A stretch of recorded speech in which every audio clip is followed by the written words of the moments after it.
Hello and welcome to another video by Ace Rafflecopters. This video series, as you can tell, is going to be Metroid Fusion. And this game was probably one of my favorite ones on the Game Boy Advance, by far. Just as a single game, well, it's kind of hard to explain, but like there weren't many Metroid games that came out on the Game Boy that were actually famous, or at least to my knowledge. But I thought this one was an amazing game. I played it, goodness gracious, so many times. Everywhere I went, this was one of the games I always played.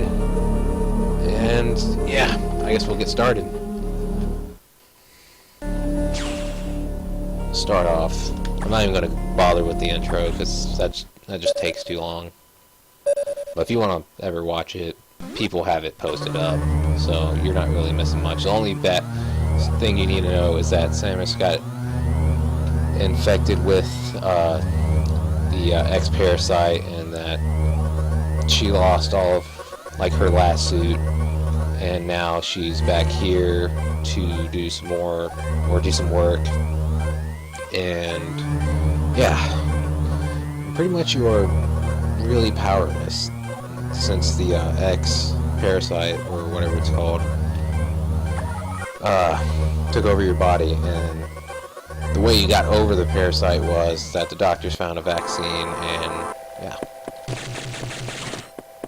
So you just have like a regular beam, you have no missiles, no nothing. So we'll go to our first objective, which is to kill a monster that is being mimicked by the X parasite. I don't know what to even call it. I think it's a parasite.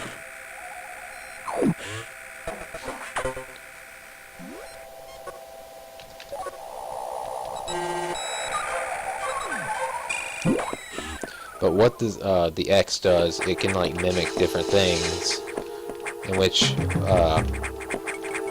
not too far into the game you'll see that the X has mimicked your, like whenever you got infected before you came here, it had that's what it is. It's called the SA-X, which is basically as I said, it can like copy certain like things. It's kind of hard to explain, but it's pretty much a copy of Samus, but there's like multiple of them, and it has like super missiles, ice beam, and it does like power bombs. It has pretty much all the things. Yeah, I was right, X parasite. Anyways, it was a Metroid vaccine that saved Samus's life. But anyways, like I said, there's quite a few of them on the station that you're currently on, and you'll encounter them as you go. Sometimes you have to somewhat fight them. You just have to run away until the very end of the game, which you have to fight the final one, which then helps you escape. And yeah, that's going to be a long ways away though. Well, not really that long. I can beat this game in about an hour 10. But at the rate I'm going right now, it's going to be about probably an hour 30, hour 40, since I'm talking and trying to explain all this stuff for people who have never really played this game. But if you are a big fan of the Metroid series, I would suggest playing this game. This game was so much fun.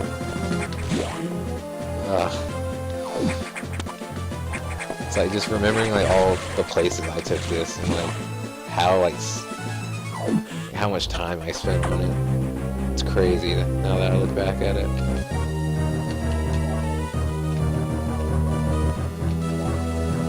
This is our second mission. Well, I guess if you want to call it mission, objective, or whatever. I don't really call it that, but I'll probably break these up into parts where I fight bosses or something significant happens. So the first video break will probably be at the first boss, which I do not know its name. It's kind of like a I don't know show you, because give it about 7 minutes and you'll see what it is. So we're going to go get our missiles. Go to the data room and get the upgrade.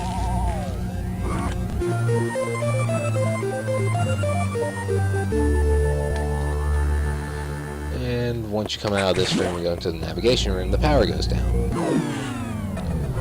which you kind of have to find your way around getting through the main deck. But yeah, and that's where the first boss fight is, which is some kind of special X-Parasite, which it's the first boss, as I already said.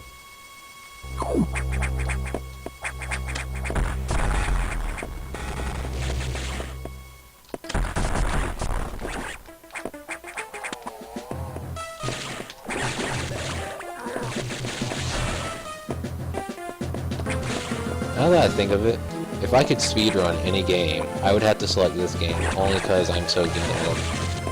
Or not so good at it, but I have played it so many times, and I just know the way of how to play this game. Even though I'm not a big fan of speedruns.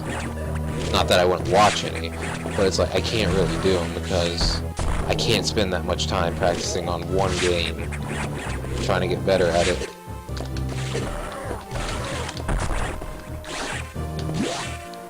That's just kind of why, like, after a while, I used to be really good at, like, Rock Band and stuff like that, and I just pretty much stopped playing it because, well, for one, the songs started getting boring.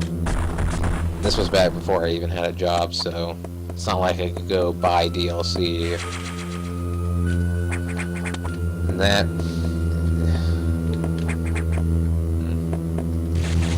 It's like, once you get so good, you're just like, gets tedious. That's just kind of what happened to me.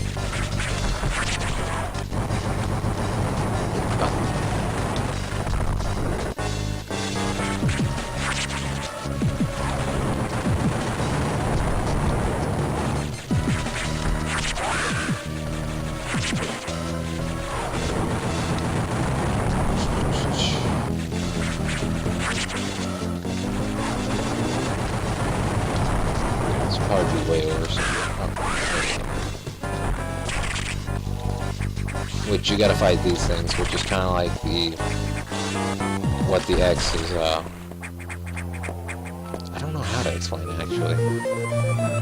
But anyways, once you destroy the ball-looking thing, you'll pretty much absorb it and get the power-up, which comes with whatever special ability that the monster seems to acquire.